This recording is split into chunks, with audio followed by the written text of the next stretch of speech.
So, Chapter Seven's question is analyze the competing visions for America and how they compare with the ideal of America. And so, if you go to the Early Republic Reader, which is number 7, what you see is a series of documents that are really kind of about this debate between, like, where do we see America going and what is it supposed to look like? I think that we look at several different groups here. You have the letter of Cato, which has to do with African Americans and the question of abolition or slavery that's beginning to develop. We read about Thomas Jefferson's racism. That document, as well as Cato, if you compare and contrast those, that presents an interesting analysis between the two of them. Tecumseh, talking about pan-Indian resistance, you could also build that in to analyzing Cato and Thomas Jefferson's racism, and how you have these competing visions for who has the right to be an American, like who has a right to lay claim to the land, if you will. You have, and I'll jump down to Abigail Bailey, this question about an abusive relationship, women trying to achieve freedom and rights during a period when actually in the early 1800s, you have the beginning of the women's movement. We could argue that it really starts with Abigail Adams, but, and with the kind of the American Revolution and this idea of turning everything over, that all men are created equal and means all human beings.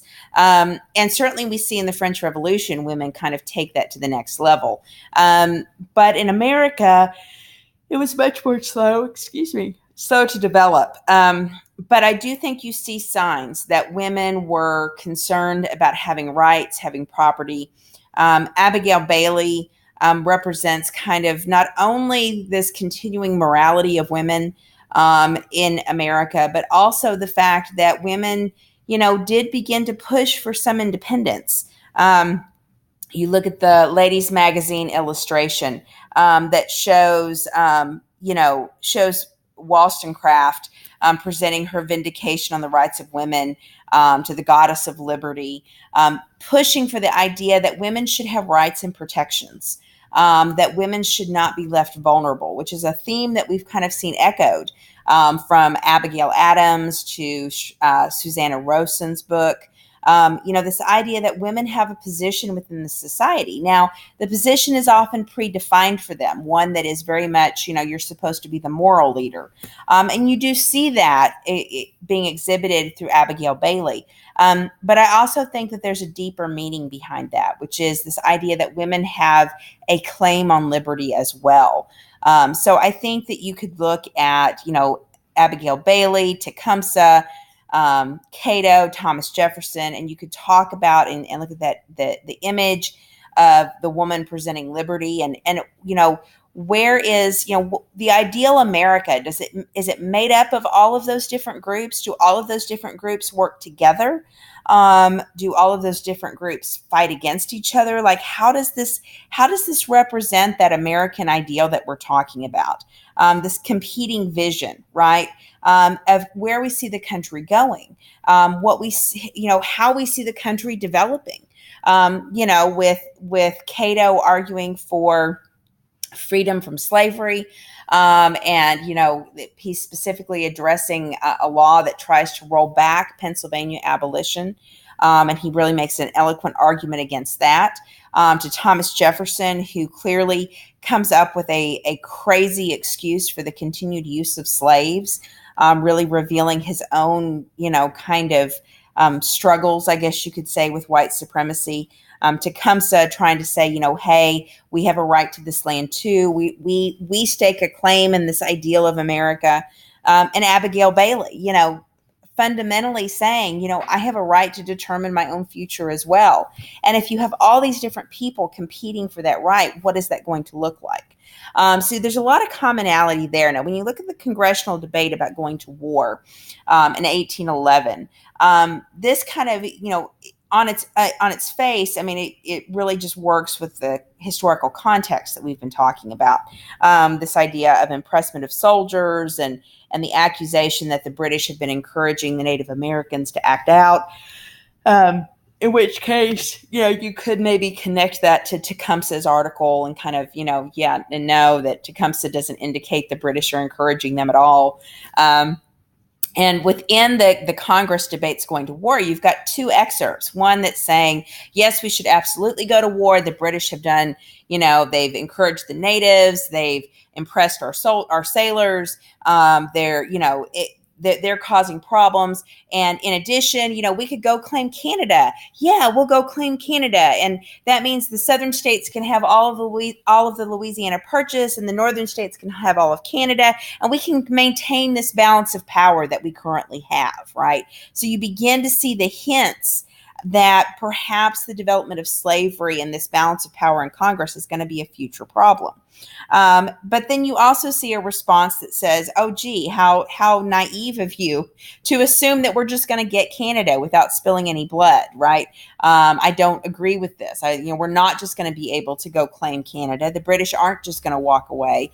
And in addition, the English, they're our brethren, right? I mean, we come from them. Like, we don't want to attack them. Remember going back to Rosen and how I kind of said, that book embodies this kind of united approach that we have between Britain and America, right around Washington and Adams presidencies. So you've got some interesting kind of debates going on here about the ideal of government and like, what does the ideal America look like? And of course, they're talking specifically about challenging Great Britain in the War of 1812. But I do think that if you're talking about how much territory does the U.S. need, what does U.S. sovereignty mean? If we're talking about the ideal of the United States, if we're talking about, hey, we're trying to develop this land, isn't the fundamental boundary of this country a key issue? And you also have the kind of tension that emerges between these competing groups, right? And if you look at the picture about America guided by wisdom, you clearly see this idealistic vision with Washington in the corner, and we've got the gods of wisdom and commerce and agriculture. This sense that America is kind of the next great empire, if you will. So we have this early imperial sense after the War of 1812, where the U.S. is very proud of who they are. Now, if this is the ideal that we have, that the sky's the limit, that we are, the sky broke, the angels sang, and now we have land and commerce and ships, and George Washington would be so proud of us, right? And we have this idealized vision. How does that work with the signs of difference that we see with the congressional debate? This implied message about, well, what about slavery? And we certainly saw that with Thomas Jefferson's racism and Cato's letter. And where do women fit into this new country? And where do Native Americans fit in with this new country? So don't we have this idealized vision? Sorry, Yorkshire Terrier. This idealized vision that sometimes doesn't always work well with the competing voices that we have going on in the early America. And so I think that as you read through these arguments, or through these excerpts rather, and these should be a little bit easier for you to read. They're not as we're getting into kind of the 1800s, you'll start to see that the language of the documents is a little more familiar to our ears, if you will.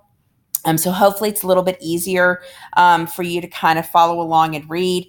Don't forget that there's an annotation tool up here that can help you kind of work your way through the documents. And of course, if you have any questions, please let me know.